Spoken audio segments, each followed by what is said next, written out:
What if I told you 1 million people died building one wall? Their bodies entombed in the very stones they placed?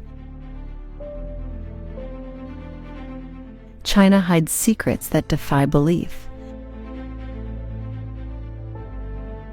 A fishing village that became a 17 million person megacity in 40 years.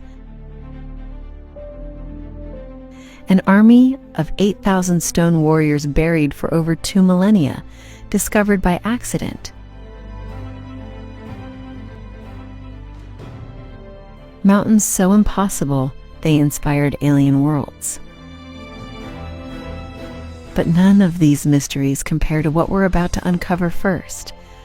A palace so sacred that its builders believed even one extra room would anger the gods themselves. 1 million workers. 14 years. And a city no ordinary person could enter for 5 centuries. The Forbidden City wasn't just built. It was conjured into existence by an emperor who believed himself the son of heaven.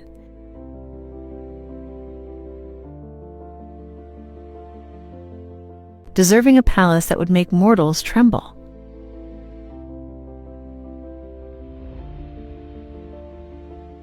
"980 buildings rise across grounds larger than the Vatican and Monaco combined.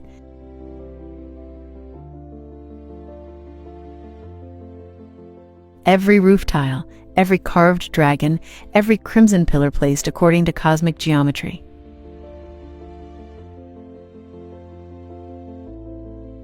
The center of the universe, or so the emperors claimed. 24 rulers would pace these courtyards surrounded by 10,000 servants and concubines.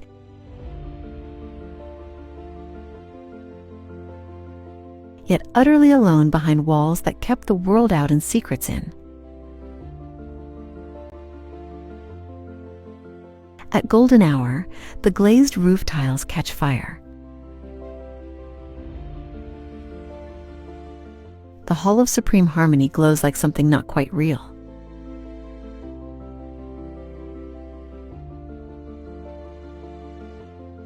The moat holds the reflection of 600 years still and waiting.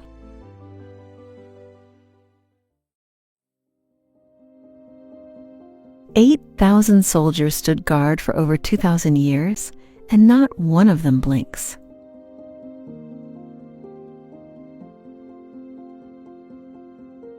In 1974, farmers digging a well broke through to an underground empire no one knew existed.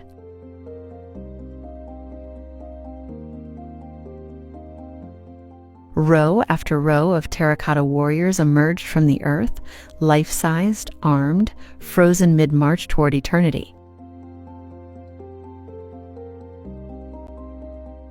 Emperor Qin Shi Huang commissioned this silent army around 210 BC to protect him in death.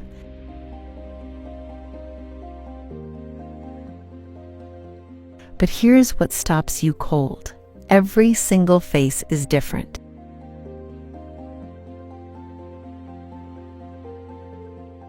8,000 individual portraits.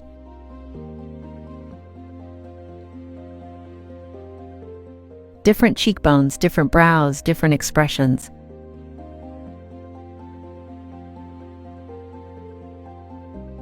Some look weary. Some look fierce. Some look barely old enough to fight.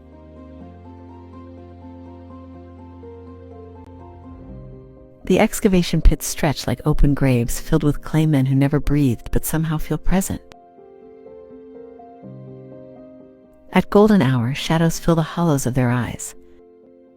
Dust particles drift through the light. They've been waiting 22 centuries.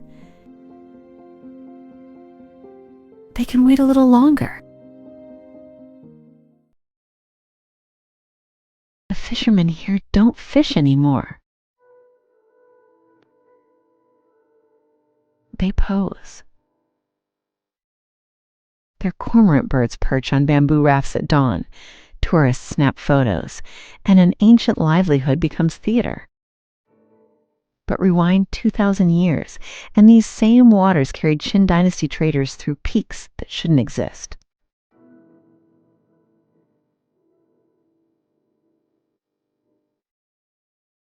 Limestone towers punch straight up from the riverbed, some climbing 1,000 meters, carved not by human hands, but by rain falling for 300 million years.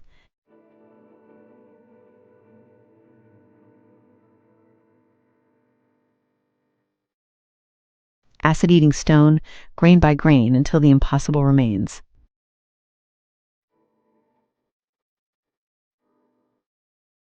At first light, mist pools in the valleys between karst pillars. The water goes still as glass, and suddenly you see two mountain ranges, one reaching up, one reaching down. Bamboo groves soften the banks.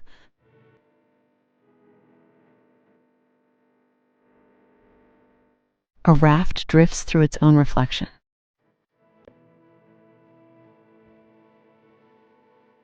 Somewhere ahead, a cormorant spreads its wings, waiting for a camera that will never understand what it replaced.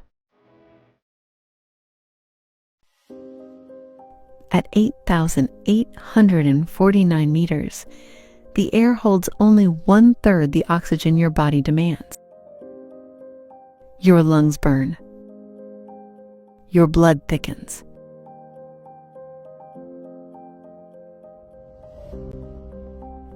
And still, they climb.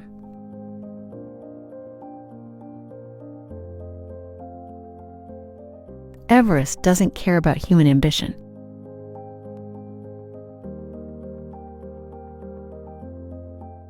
It simply exists, ancient limestone and marine fossils pushed skyward when continents collided 60 million years ago. Yes, fossils.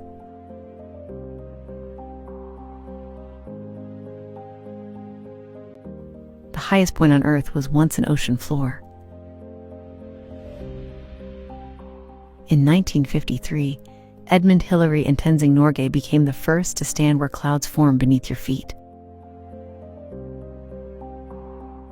The summit they reached catches first light before anywhere else in the region.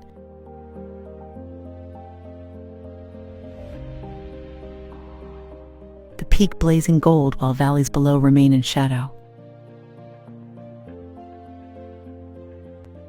Khumbu Icefall groans and shifts, a frozen river that swallows the careless. Glacial lakes mirror the mountain's impossible geometry. Prayer flags snap in winds that never stop. A climber pauses at the south call, headlamp piercing darkness, one step closer to sky. In 1842, foreign warships forced open a fishing village. Today, 24 million people live in what they created. Shanghai doesn't remember its wounds. It builds over them.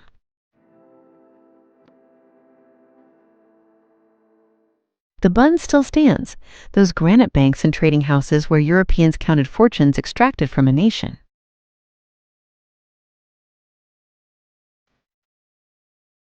Across the Huangpu River, the Shanghai Tower spirals 632 meters into haze.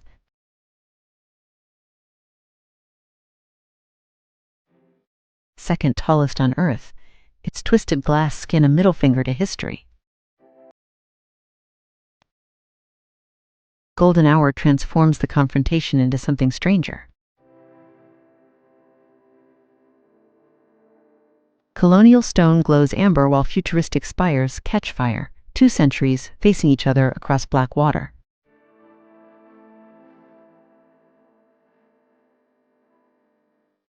In Yu Garden, tourists photograph Ming Dynasty pavilions while delivery drones hum overhead.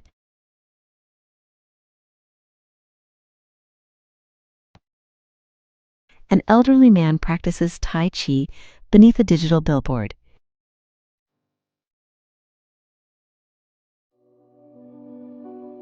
"20,000 kilometers. Not a typo. A wall longer than the distance from New York to Sydney, built by hand across some of the most unforgiving terrain on Earth.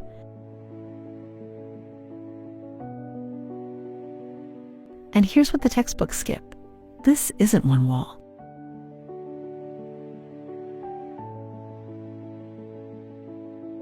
It's hundreds.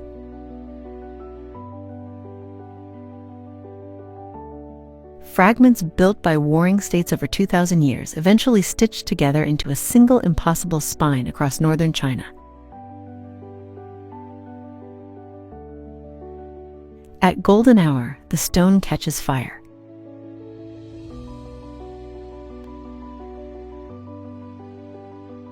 The wall doesn't sit on the mountains.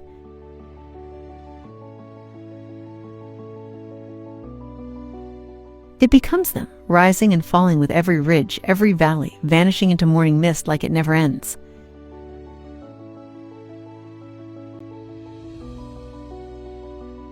Because it doesn't, really.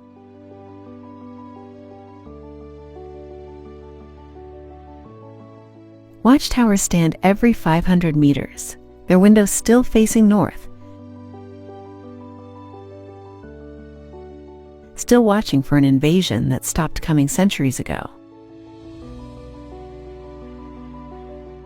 You walk these stones, and your footsteps land where soldiers once ran with torches, passing warnings across an empire.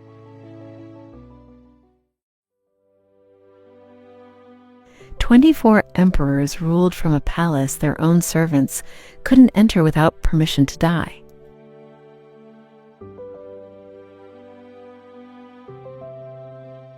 For 5 centuries, the Forbidden City existed as the most exclusive address on Earth.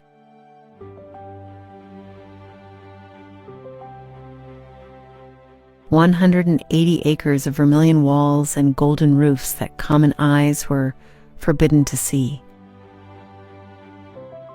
Beijing built itself around this absence, this magnificent void at its center. 3,000 years of continuous habitation pressing against gates that wouldn't open.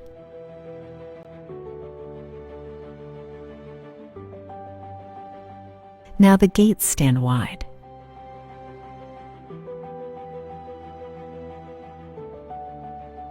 Tourists flood courtyards where eunuchs once whispered state secrets.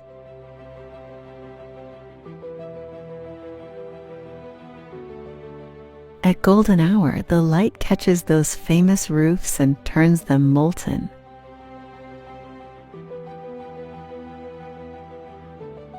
While just beyond the ancient walls, glass towers catch the same sun.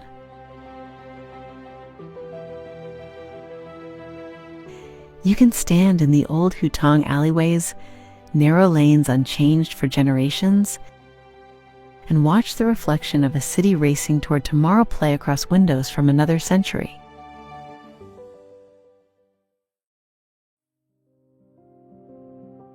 A woman falls in love with a mortal man.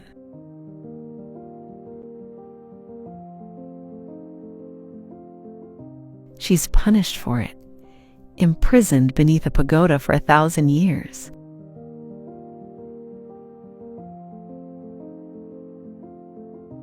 This isn't mythology to the people of Hangzhou. It's geography.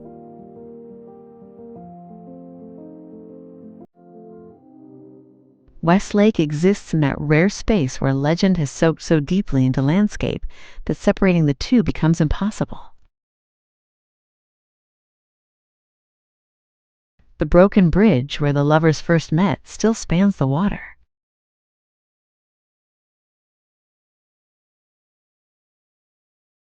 Lefang Pagoda, rebuilt after collapsing in 1924, still stands guard over her supposed prison.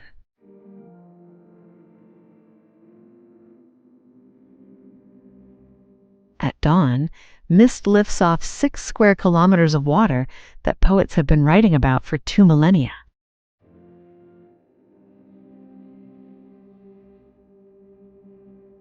Lotus flowers drift in Qiwan Garden.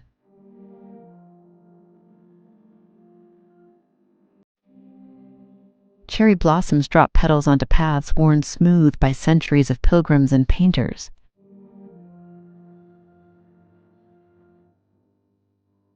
The pagoda catches first light, its reflection rippling gold across the surface where, if you believe the story, a white snake still waits.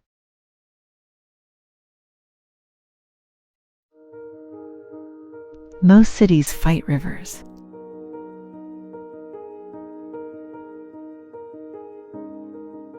This one married a mountain.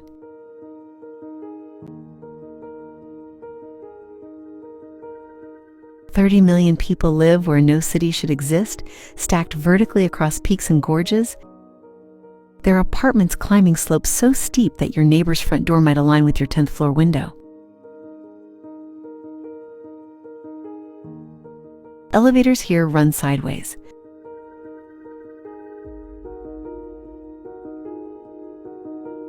Highways thread through living rooms.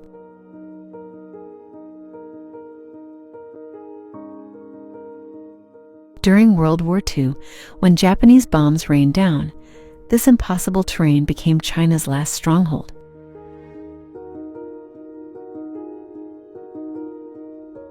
Its cliffs hiding a provisional capital that refused to fall.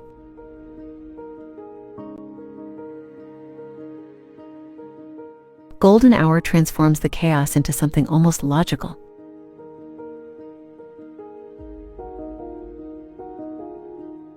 Fog rises from the Yangtze, softening the geometry of glass and concrete erupting from rock.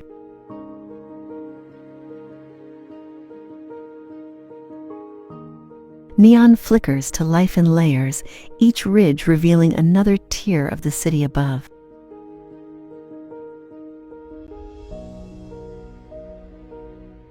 A megacity built on defiance of gravity, of invasion, of the very idea of flat ground.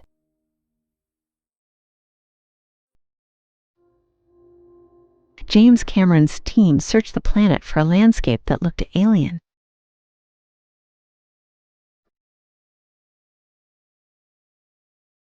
They found it here.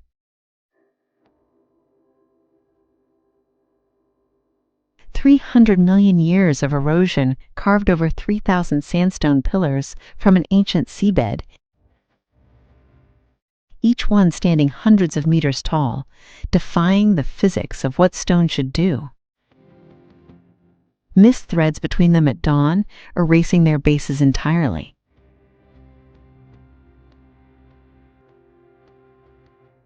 The pillars float.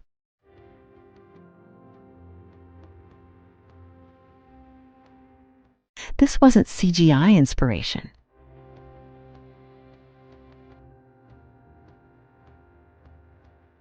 This was proof that Earth could outimagine Hollywood.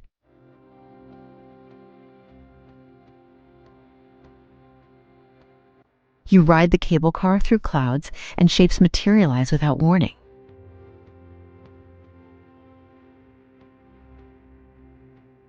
A spire, then another.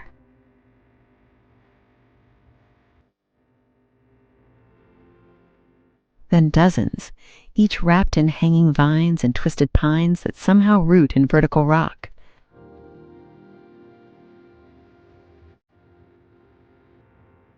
The light shifts gold.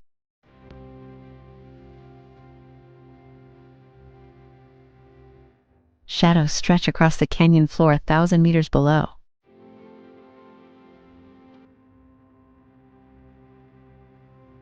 Stone forests suspended in silence.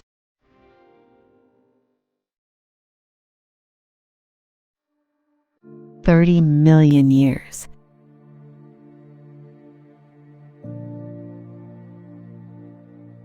That's how long water has been carving through solid rock here, patient and relentless.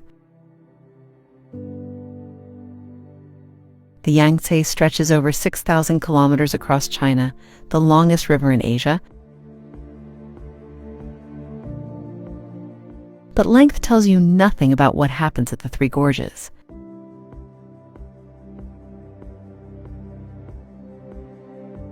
Cliffs rise nearly vertical from the waterline.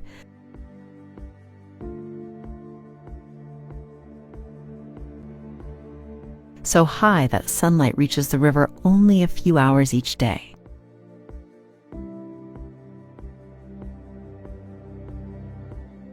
Mist clings to limestone walls at dawn, then burns away to reveal layers of rock older than the Himalayas. For 2,000 years, this water carried emperors and exiles, armies and merchants, shaping a civilization along its banks. A fishing boat rounds the bend, its red hull impossibly bright against gray stone.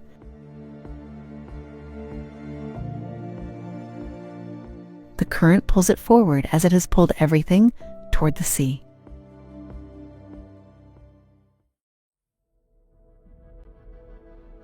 For 8 centuries, emperors traveled 1,000 miles just to see this lake.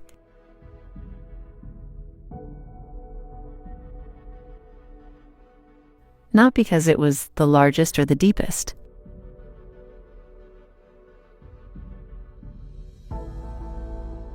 Because poets said it was perfect.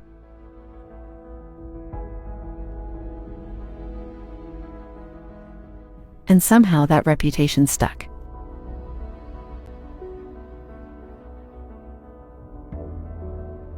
Westlake has been shaping Chinese art since before the Roman Empire fell.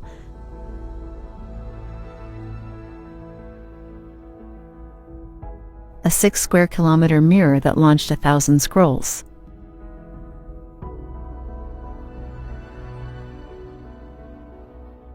At dawn, mist clings to the water like breath on cold glass.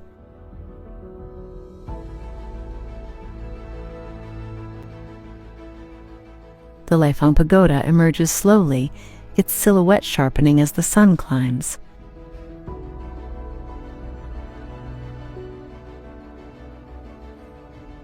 Along the Sioux Causeway, weeping willows trail their fingers across the surface.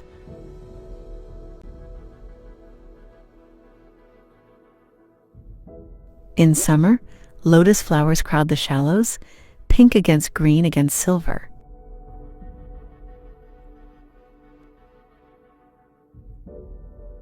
This is the landscape Chinese painters spent lifetimes trying to capture?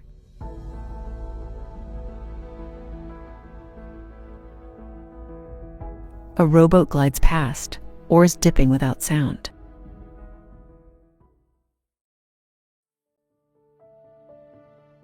For 800 years, this town had no walls.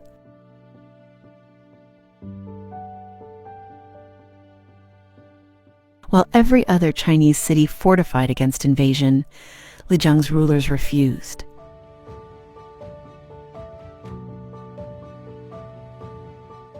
The reason was practical, almost absurd.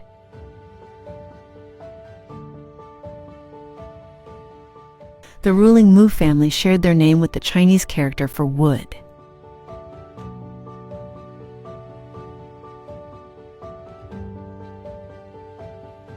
Add walls, and wood becomes trapped. So they left their city open, vulnerable. And somehow it survived. Tea caravans arrived from the south, bound for Tibet, their horses loaded with bricks of compressed leaves. The canals still run where they always have.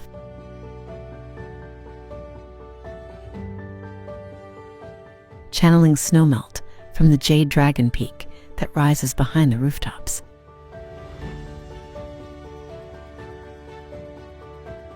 At golden hour, the water turns copper.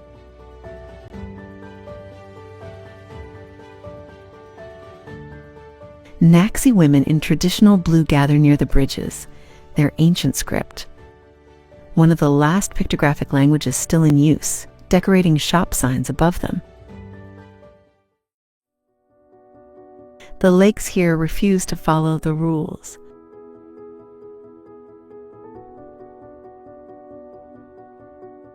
Water should be blue, maybe green.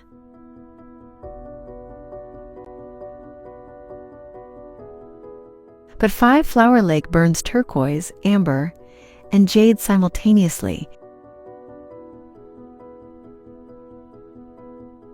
Ancient tree trunks visible 20 meters down through water, so clear it seems like air.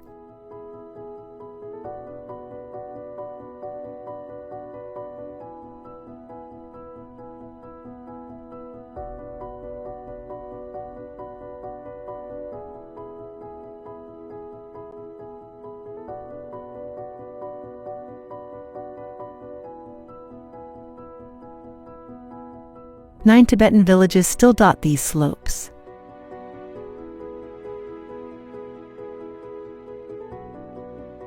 Their prayer flags catching wind above 100 lakes scattered across 240,000 acres of forest.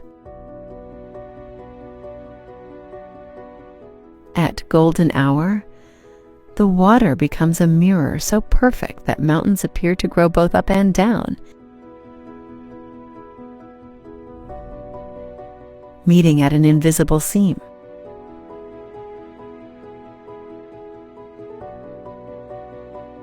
"17 waterfalls feed the stillness between them.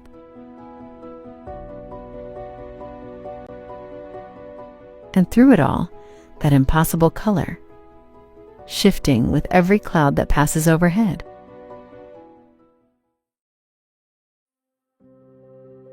The pines here grow sideways.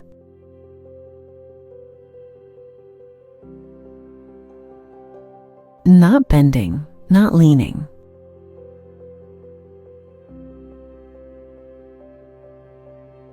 Sideways.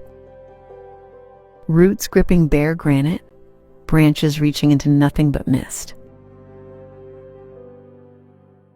For 100 million years, these peaks have been teaching trees to defy gravity. 70 summits pierce above 1,800 meters, each one wrapped in clouds so thick they move like slow water.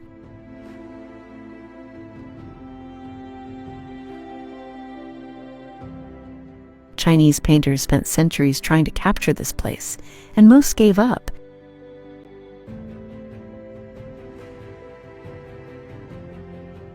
Convinced the mountain was inventing impossible shapes just to mock them.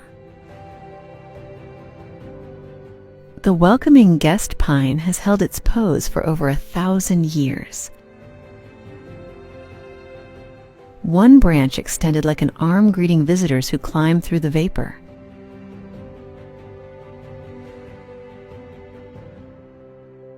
Dawn breaks gold against the lotus peak. The sea of clouds catches fire. And the pines just keep growing wrong. At 3,700 meters above sea level, oxygen comes thin. Every breath burns.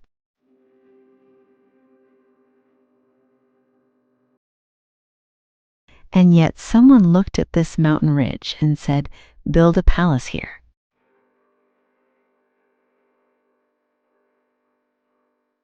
"13 stories of white and red stone climbing toward a sky that refuses to soften." The Patala took 49 years to complete, workers hauling materials up slopes where even mules struggled.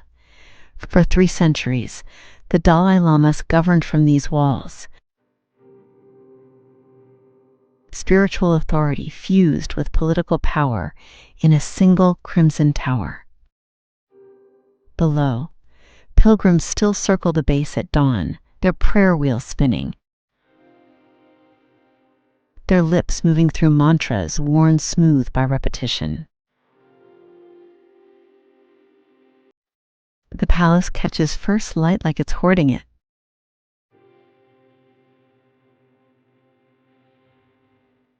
gold roofs blazing against the Himalayas. 1,000 rooms, 1,000 altars. The air's still thin.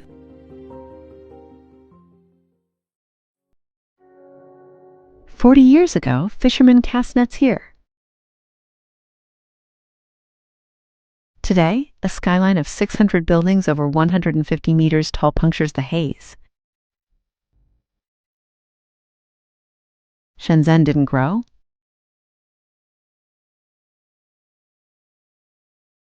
It erupted.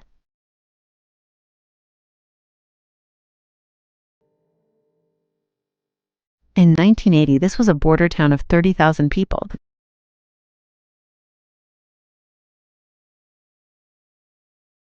The Communist Party drew a circle on a map, called it a special economic zone, and the experiment began.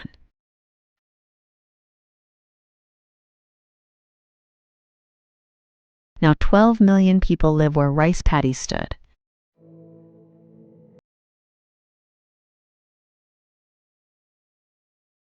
The Ping'an Tower climbs 599 meters, tallest in China, but the real action happens at street level.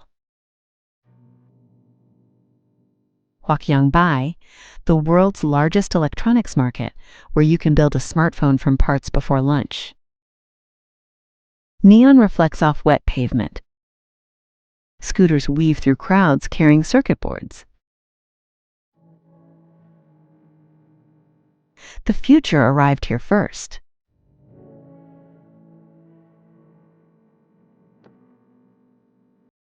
It just forgot to slow down.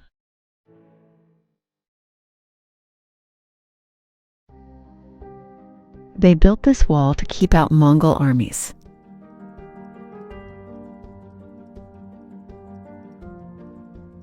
Six centuries later, it keeps out nothing but time itself.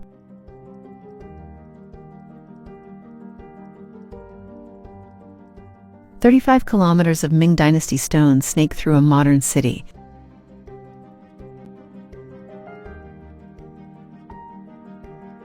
One of the longest ancient fortifications still standing anywhere on Earth.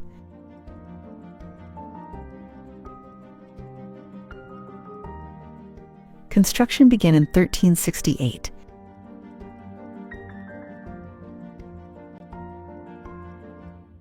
It took 200,000 workers in 21 years.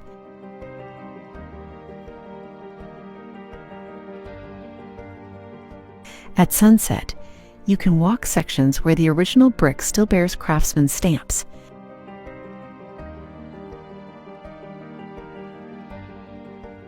Their names pressed into clay when Europe was fighting the 100 Years' War.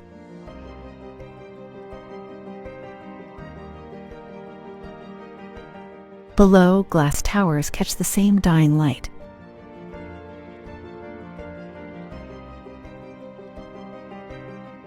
The contrast is almost violent.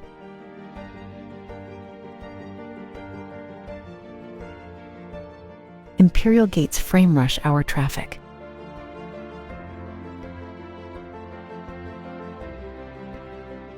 Temple roofs peek between apartment blocks.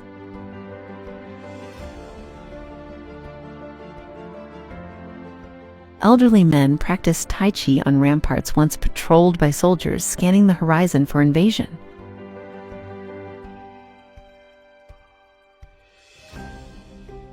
The invaders never came this way.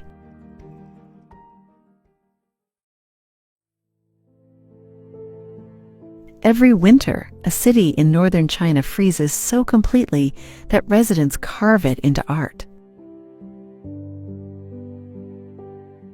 Temperatures plunge to -40.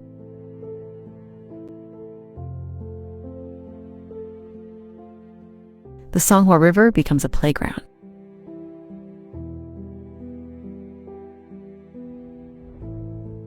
And from blocks of ice pulled from that frozen river, workers construct towers reaching 20 meters toward the gray sky.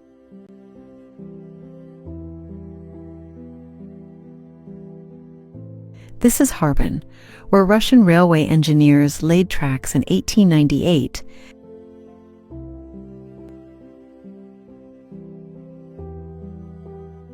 and left behind onion domes and Orthodox cathedrals that still punctuate the skyline.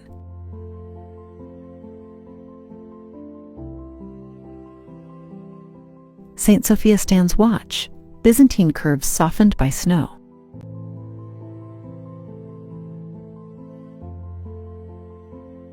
But when night falls on the ice festival, everything transforms. Colored lights blaze through frozen castles, ice palaces, entire sculpted cityscapes glowing blue and gold. 1 million visitors press through the cold each year, breath crystallizing, cameras fogging. The sculptures will melt by April.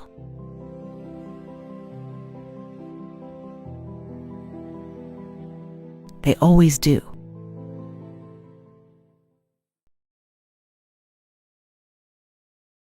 The planks are barely a foot wide.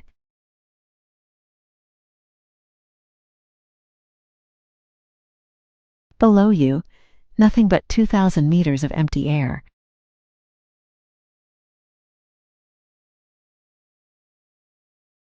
This is the Huashan Plank Walk,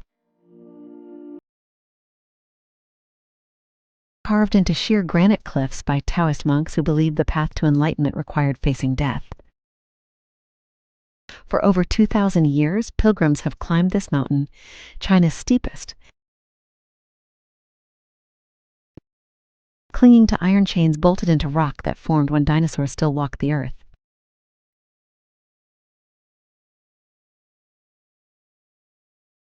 At sunrise, mist rises through the valleys like incense smoke. The 5 peaks emerge one by one, their temples catching the first gold light. Your harness clicks against the safety cable.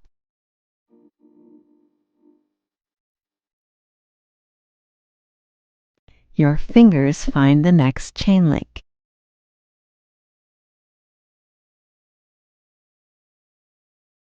Each step forward is a negotiation with gravity itself.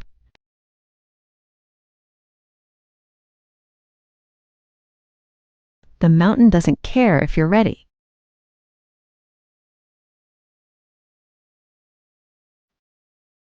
You step anyway.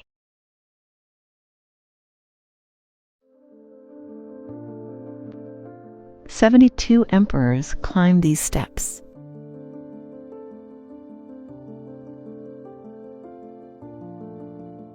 Not for conquest, for permission.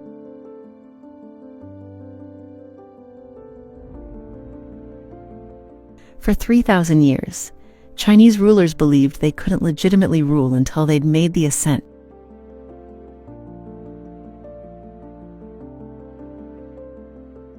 Performed the sacred rites, and received heaven's blessing on this summit.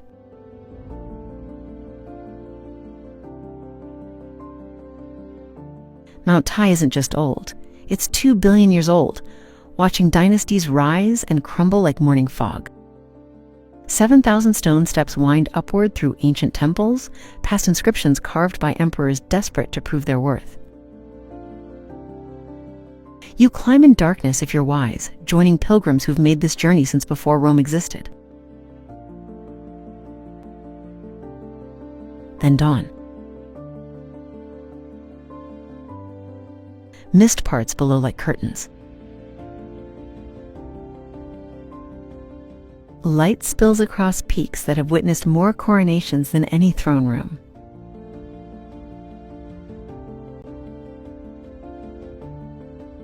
The mountain doesn't care about your title.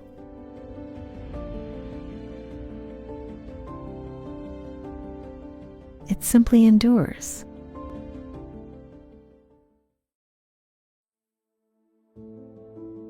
The stilted houses don't touch the water.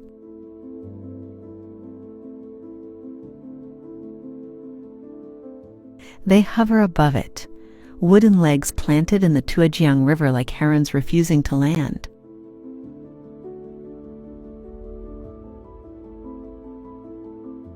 For 3 centuries, the Miao and Tujia people built their lives here, suspended between 2 worlds.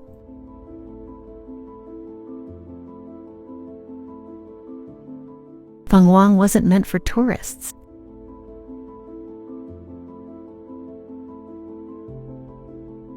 It was a trading post, a meeting point where minority cultures collided with Han merchants, where silver changed hands and dialects tangled in narrow alleys.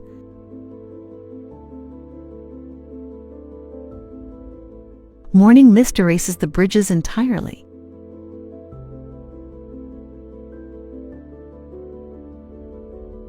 You hear the town before you see it.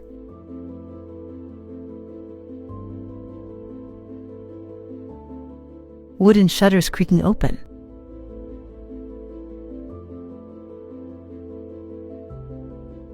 The slap of laundry against stone.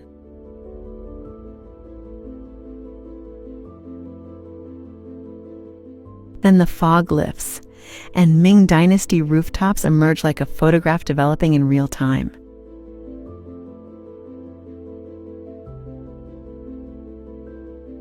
At golden hour, the river turns molten.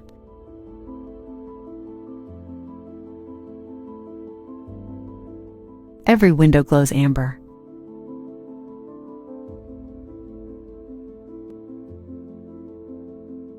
And those wooden houses finally touch their reflections.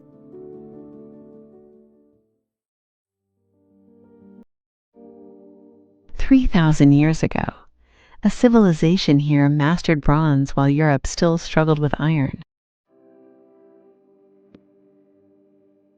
Then it vanished.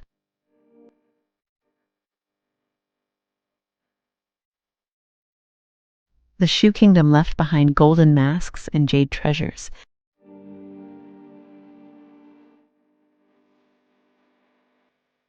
Buried beneath what would become one of China's most enduring cities.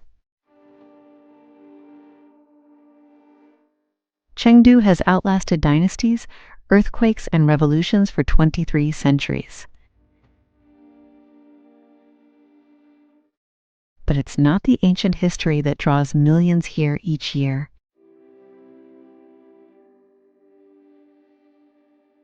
It's the pandas.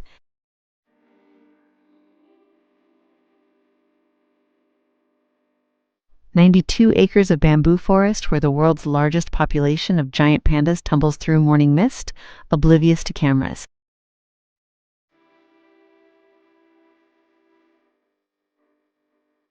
You sip tea in a courtyard older than most nations, then watch a cub somersault into a pile of leaves.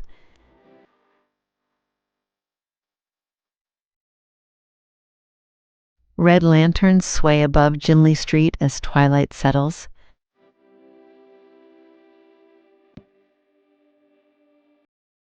The smell of Sichuan peppercorn drifts.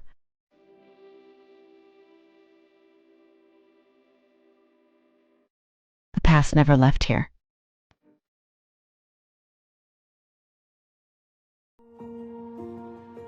The locals say a girl still waits here.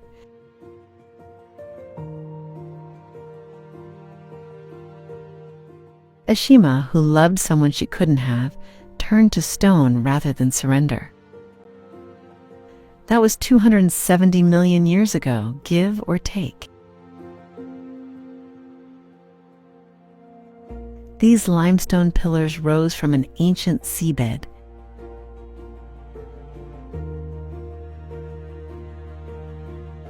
Carved by water that no longer exists, shaped by pressure that would crush cities.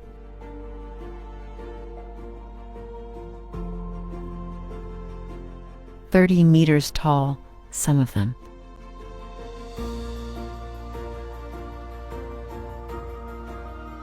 Sharp as grief.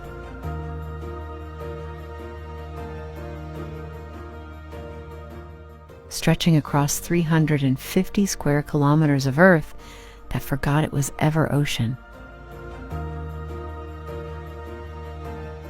At dawn, mist threads between the spires like something searching.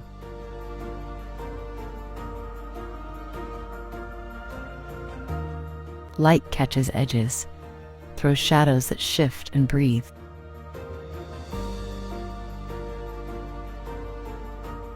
You walk paths where stone crowds close, walls of gray and white pressing in. then suddenly opens to reveal formations twisted into shapes your mind wants to name.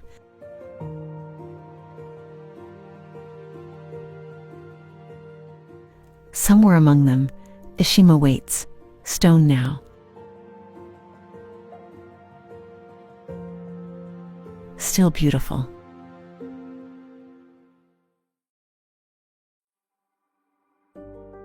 "300 million years.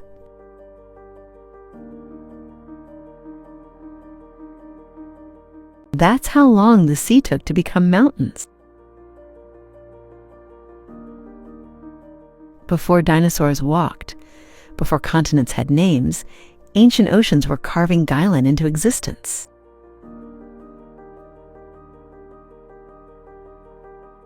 Limestone dissolved, reformed, dissolved again.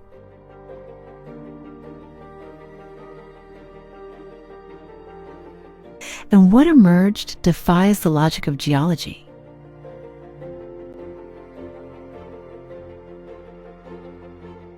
Peaks that don't slope or roll but erupt straight from flat Earth like green flames frozen mid-flicker. At dawn, mist fills the valleys between them. Fishermen pole bamboo rafts through water so still the mountains appear twice, one reaching up, one reaching down.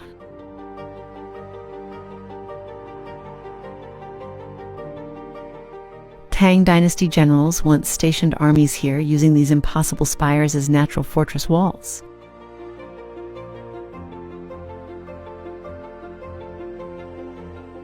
Poets came later, trying to capture what soldiers simply used.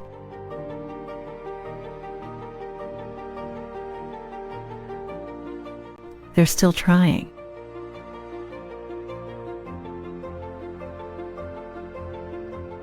The peaks catch the first light.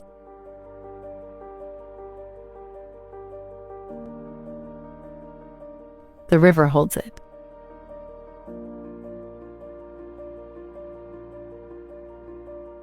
Everything else disappears.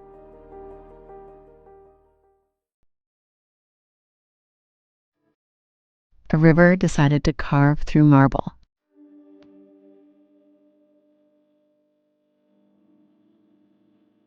Not around it. Through.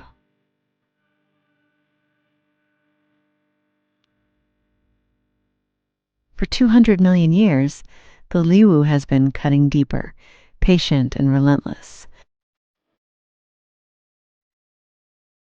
until the walls rose 1,000 meters on either side.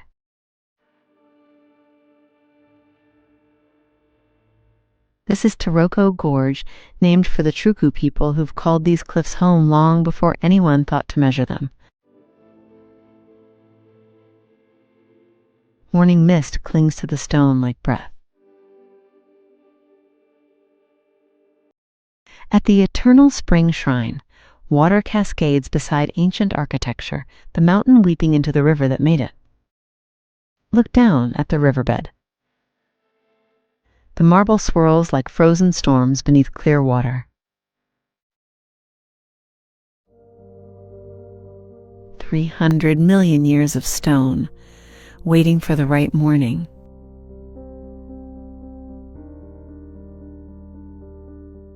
The Hengduan Range holds dozens of peaks, but this one learned to hide.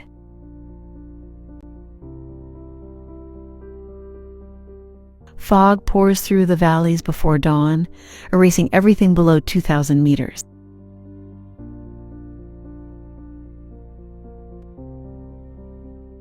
Then the sun catches the ridgeline.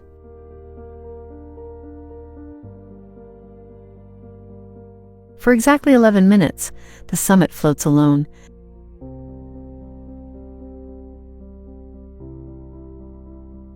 Disconnected from Earth, from gravity, from the century you woke up in.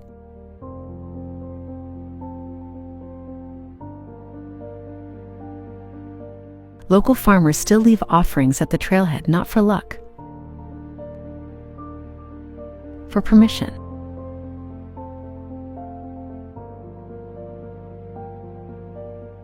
The old stories say deities descended here to touch the world.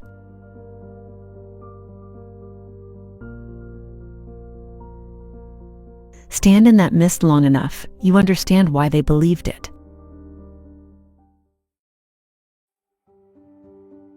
A million years of salt and silence.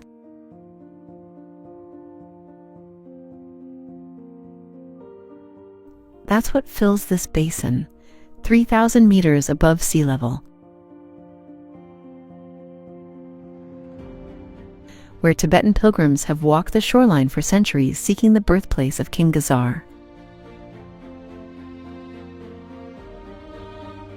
The warrior king of legend, born from these waters.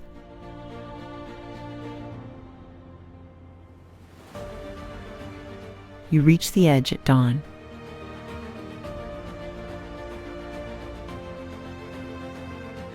The lake stretches impossibly far.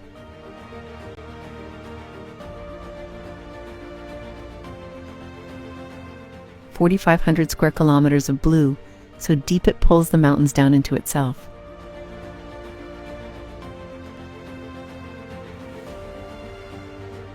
Birds wheel overhead by the thousands, spring migrants following ancient routes.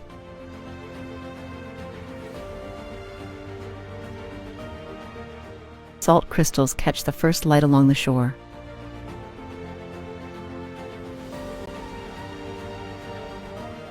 The Kilian peaks float white against the horizon.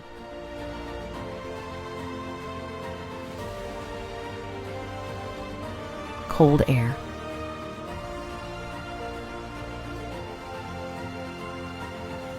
Sacred water.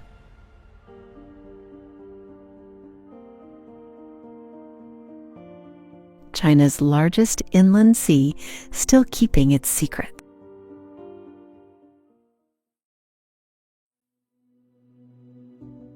No cars. No bicycles.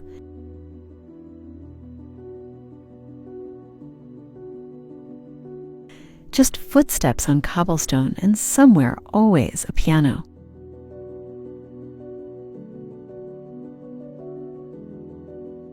Gulangyu earned its nickname, Piano Island, not from tourism brochures, but from history.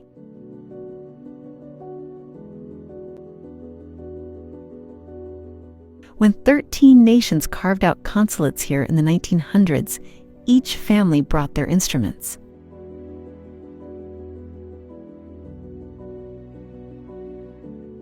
The music never left.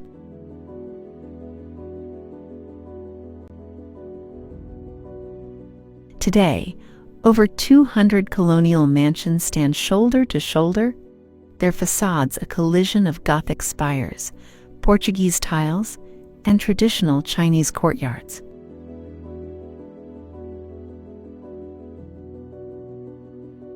Climb Sunlight Rock at dawn.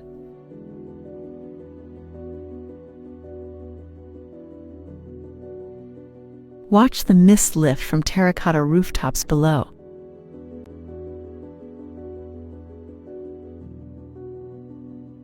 Revealing a place where empires competed not with cannons, but with architecture.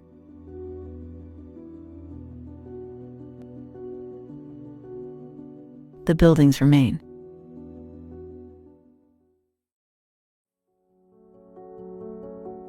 Three canals split into 9 streams, then into countless smaller channels.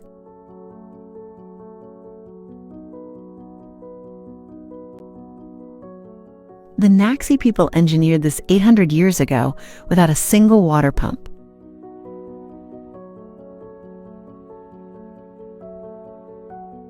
Every morning, residents open wooden sluice gates in sequence, flushing the entire town clean before breakfast.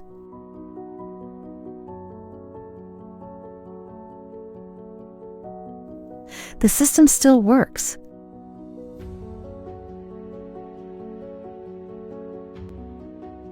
You follow the water through streets paved with breccia stone, past bridges so old they've worn smooth.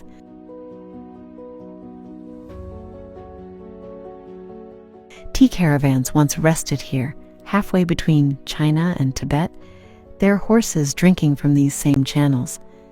At Black Dragon Pool, the Jade Dragon Snow Mountain floats in reflection.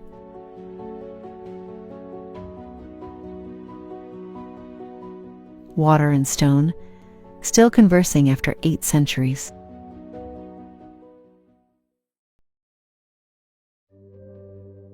The fishermen here don't fish anymore.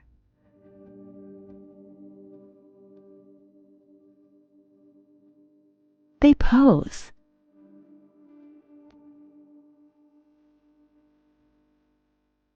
They're cormorants, birds trained for centuries to dive and retrieve.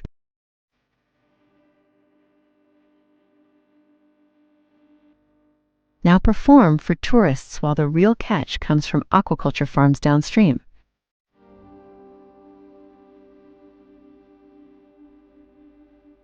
Yet at dawn, before the bamboo rafts crowd the water, something older emerges.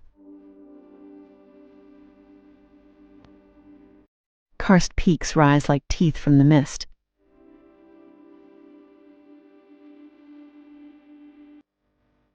Their reflections, so perfect the river becomes a mirror folding sky into earth.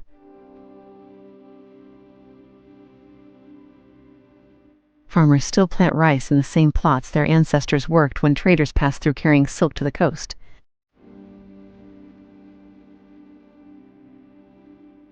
You drift through, and the limestone towers multiply. Endless. Ancient.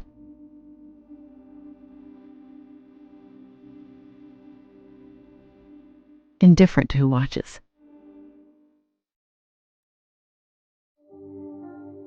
Somewhere in these mist-wrapped mountains, 28 gibbons hold the fate of their entire species.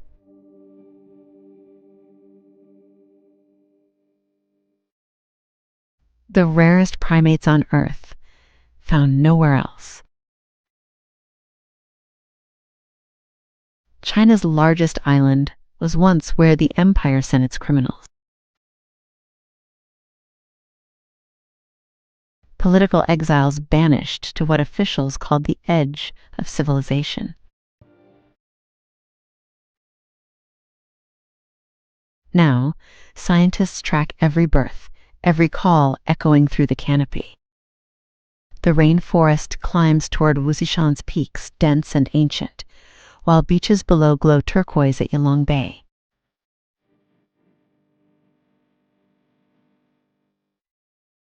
Sunrise catches the cliffs at Nanshan Temple, light spilling across the South China Sea.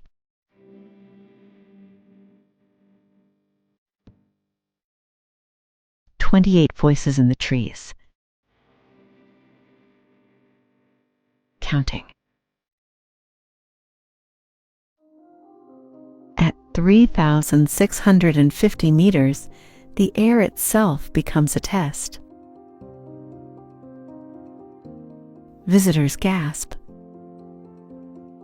Pilgrims prostrate themselves across stone, breath by labored breath.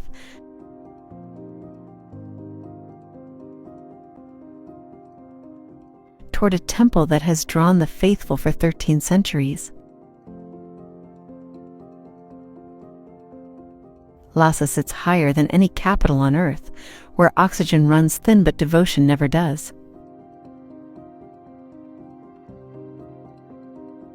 Prayer flags snap in wind that tastes of ice. Butter lamps flicker inside Jiakhang Temple, their smoke curling toward gold rooftops. The Patala Palace catches last light, white walls burning amber.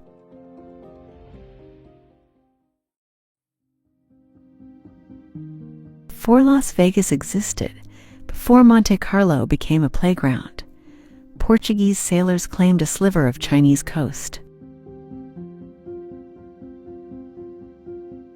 1557.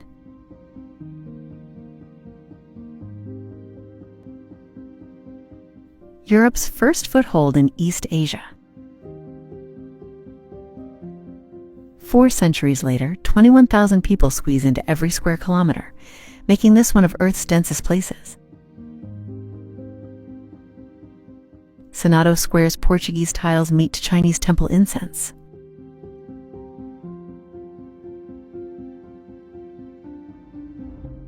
egg tarts blend with dim sum.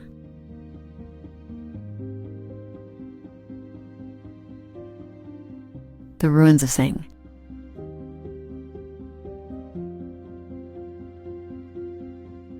Paul stands skeletal against casino towers, Baroque stone framing neon.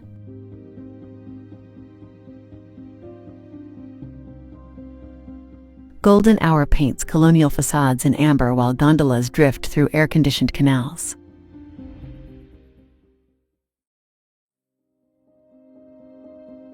They've been perfecting the same garden for 500 years.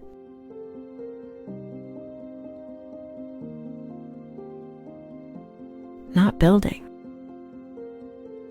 perfecting.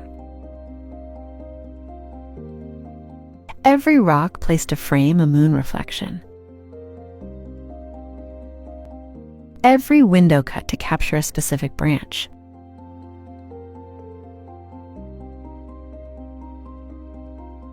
Suzhou's classical gardens aren't landscapes. They're arguments in stone and water,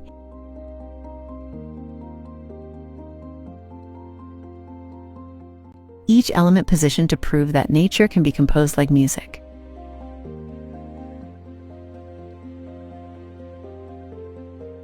Golden light filters through lattice corridors.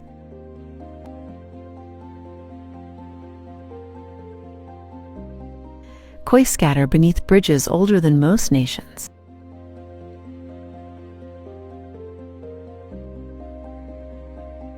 You don't visit these gardens.